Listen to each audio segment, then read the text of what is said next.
I'm here with Dr. Reid, my dear friend for many years, and now recently also joined NiHTEK. I think one of the many things we share together is the passion towards sports nutrition. 100%. We both love it, and that's what brought us together. What's kept us here. Absolutely, man. So, Reid, question for you, mate. What would be the top 3 things that have taught you in life, or what you love about sports nutrition? What are the top 3 things that have taught me in life or that I love about sports nutrition? One is just your ability to change yourself, hopefully for the better, through nutrition. So when I was younger, quite overweight, got into lifting weights, and alongside lifting weights, you soon find out that you need to eat better. It's not all about the training. And so when you can kind of realize that you have control over yourself, your health, your destiny, this is a very attractive and very interesting aspect of it. So yeah, definitely love like the self-improvement aspect of sports nutrition, and then also kind of applying that with other people, so helping others. It's really cool when you can help somebody achieve their goals, and so it's not just a selfish endeavor, it's also that ability to impact others. That's another super cool thing. And then I guess third is it's just really interesting. Like that's why I went down the research route and got into doing my PhD, etc. Just nerding out about this stuff. So it's like you can help yourself, you can help others, and it's super interesting as well. Absolutely, nerding out. That's one thing I like to pride myself on, being a nerd when it comes to sports nutrition. It's hard to imagine. You look at Reid Reale now, he's wearing a jacket, nice looking jacket by the way. Oh, thanks mate. This is actually Drew's jacket. I was a bit cold and he hooked me up with it, so I'm starting to warm up. I'm surprised it fits you, mate, but it's good look on you, buddy. It's hard to imagine Reid Reale once was a beast, obese. He's a beast now, beast, and obese beast. Obese beast. It's hard to imagine that Reid was once obese. It's how fat were you, mate? Yeah, I never did a DEXA scan when I was a kid, but I was actually the same weight. I remember in I think grade 6, I stood on the scales and I was the same weight as I am now. 100 kilos? I'm not 100 kilos now, I'm like 91, 92. But I remember I was like 90 kilos when I was 12 years old. 12 years old? I was very tall though. So like I was like one of those kids that kind of grew much faster than everybody else. But not beating around the bush, I was fat. Wow, that's incredible. I was reading recently, it was a meme on social media, but I've read some really good books about it too, that sometimes in life, your biggest deficit, your biggest insecurity or the biggest weakness that you have in life, or childhood trauma or whatever that may be, is also your biggest motivator on being a better person. So the silver lining, so to speak. So it sounds like you being a fat dude when you were 12 years old was one of the motivating factors of transforming your life. I mean, it could have been for sure, but even independent of being overweight or not, everybody likes to be jacked and, good at something and strong and fit. And so I don't think you have to have come from an obese past to want to be the best version of yourself that you can, but it certainly helps.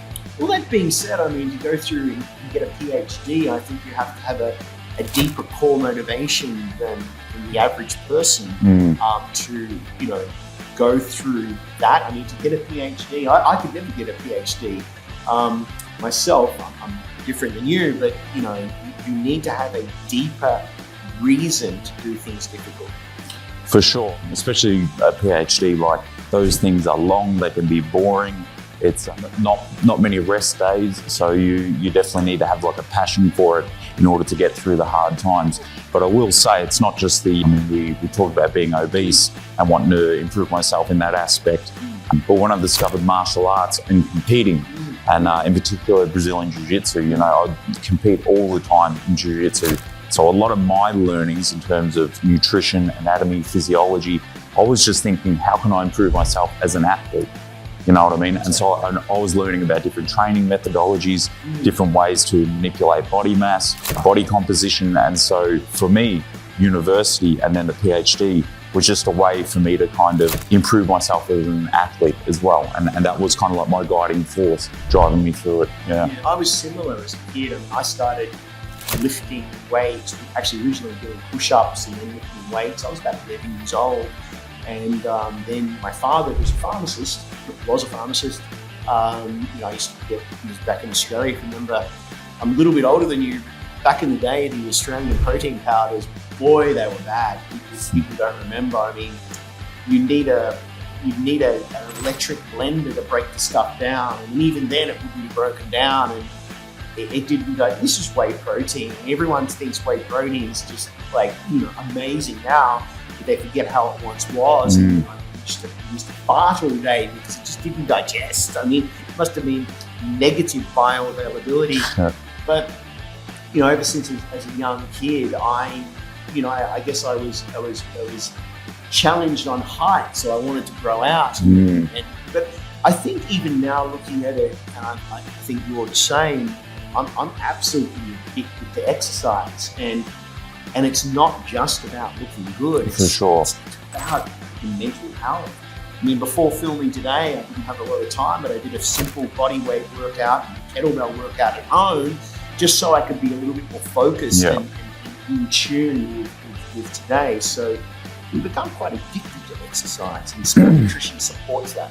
For sure, 100%. And like you said, with the exercise, it's like, it's not just about looking good and all this sort of stuff, but it just makes you feel better about yourself, right? And in the beginning, it's hard if you've never done it before. But now it's harder to not do it. Whether it's fighting, like keeping the demons at bay, or just like physically feeling better, it's kind of counterintuitive, but it gives you energy 100%. To expend energy.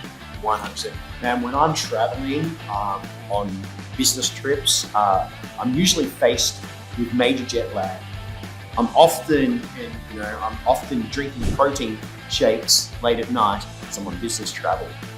But I have to get up before the day starts, hit the gym, do some body weight workout in the hotel because I can't function. So I'm actually, when on business travel, I'm more religious on my daily exercise routine on business travel because I can't function, especially with lack of sleep. So on as you said, Reid, on Energize, I mean, I may have had 3 hours sleep, but I go get my exercise. I may pound 10 coffees as well, but I feel more energized. It really wakes you up and gets you in a more flow state during the day. Yeah, and it kind of just helps like center you, right? It's like it's part of that routine. It helps you like feel like you're going through the routine, sticking on track. If you don't exercise for a period of days, you can kind of feel like you're, deviating from what your path or your purpose is, I think. So they say it's not good to have addictions, but even our cameraman behind here is the same. Jacked. And he's also jacked. That's why we chose to work with Matteo. But at the end of the day, it's a very positive addiction.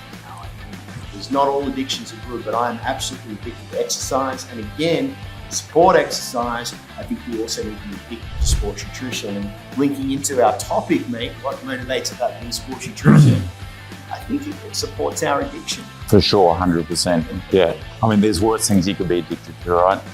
100%. Yeah. Cool. Well, thank you, mate, for discussing. And no worries. Sports nutrition's our life, and we're both admitted addicts.